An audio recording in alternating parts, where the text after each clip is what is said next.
kuri mwese abakunzi ba PK Media Pano mbifurije ibihe byiza nkomeza no kubifuriza umunsi mwiza wo kwibohora mwebwe mudahwema kutwereka ko mudukurikira umunsi ku wundi mbaye ikaze mu makuru agezweho kuri uyu mugoroba mujye kugizwe nanjye Samuel Baraka.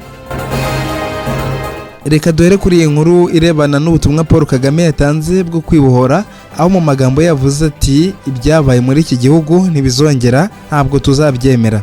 Perezida yashimiye ingabo za RPA ku butwari n'ubwitange bwazo bwahinduye amateka y'igihugu, avuga ko benshi batagize amahirwe yo kubaho ariko ibyo baharaniye bigaragara mu Rwanda rwa none. Yabigarutseho mu ijambo yagejeje ku banyarwanda mu kwizihiza umunsi wo kwibohora ku nshuro ya 32. Yavuze ko u Rwanda rwamaze imyaka myinshi muri politiki yo guheza, gutera ubwoba no kubiba amacakubiri. Agira ati intego y'urugamba rwo kwibohora yari gusubiza abanyarwanda ibyo bari barambuwe, kubaho mu cyubahiro kandi bafite agaciro. Icyakora ibyo bitekerezo bibi ntabwo byazimye burundu, biracyariho mu buryo butandukanye kandi biracyagaragara hirya no hino mu karere kacu. Twabonye byinshi kandi twarababaye bihagije ku buryo tudashobora na rimwe gufata ibi bitekerezo nk'ikintu cyoroshye.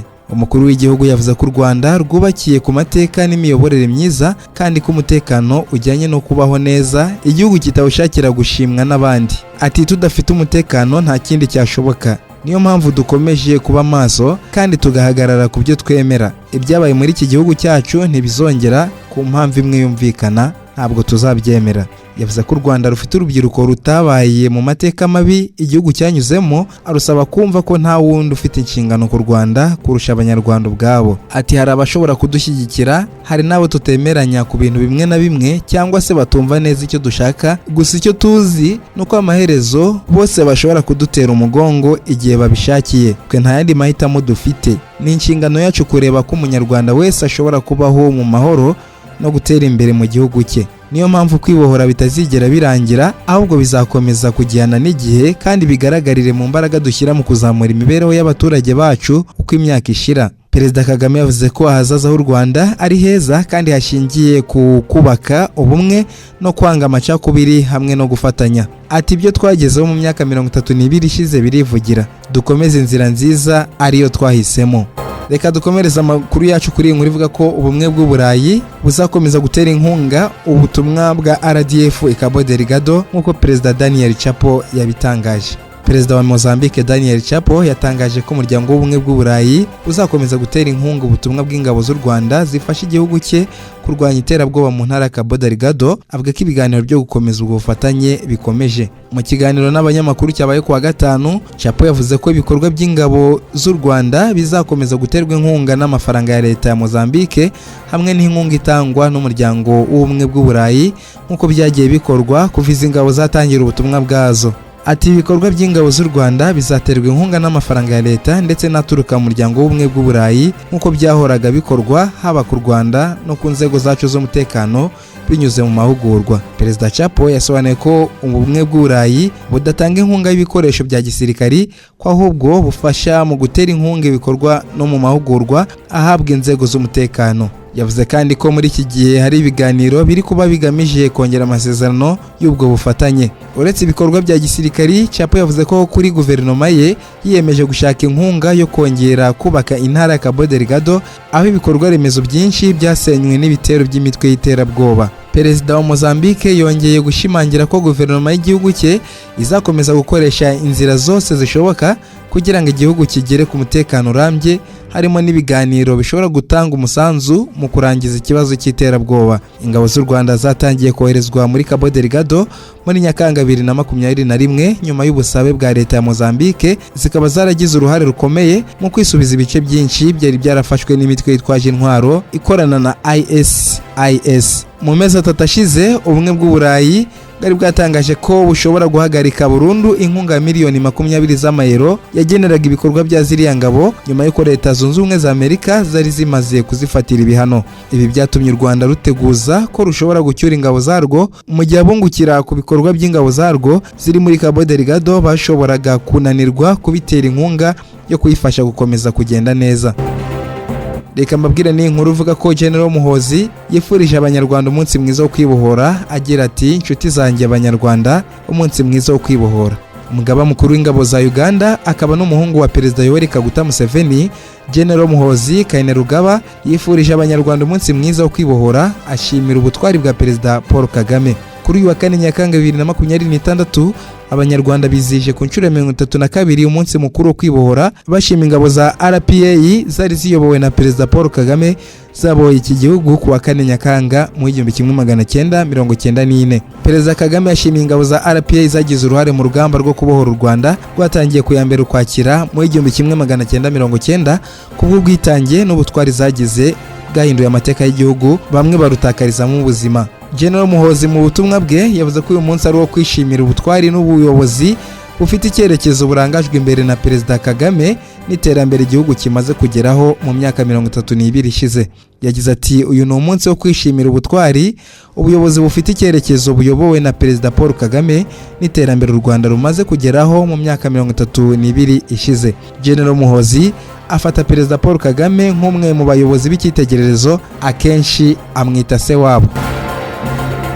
Munyemera amakuru yacu tuyakomereza ku inkuru ivuga ko Martin Fayulu udahuza na Tshisekedi yaburiye Ndayishimiye.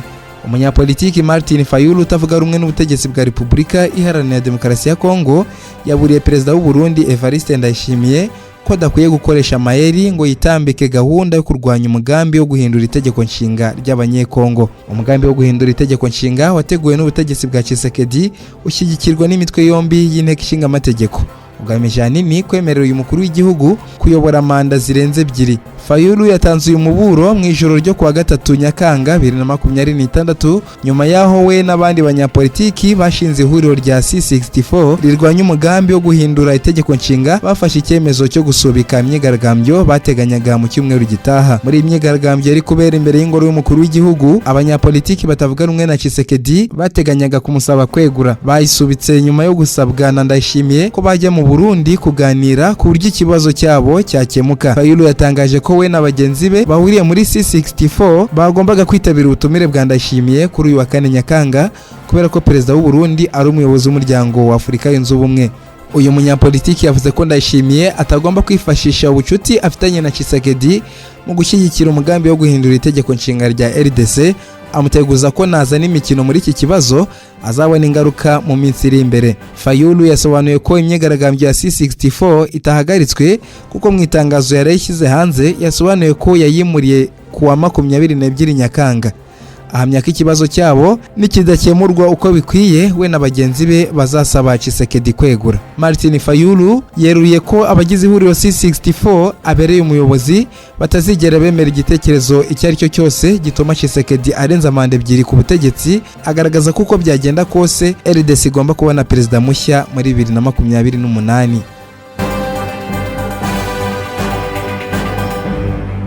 Tukiri muri RDC reka mbabwire iyi nkuru ivuga ko umubare w'abandura Ebola n'abapfa ukomeje gutumbagira. Minisiteri y'ubuzima muri Repubulika Iharanira Demokarasi ya Kongo igaragaza ko umubare w'abandura icyorezo cya Ebola yo mu bwoko bwa Bundibugyo nabo cyica ukomeje gutumbagira, nubwo abafatanyabikorwa barimo abo mu nzego z'ubuvuzi n'iz'ubutabazi bongereye imbaraga mu kugikumira.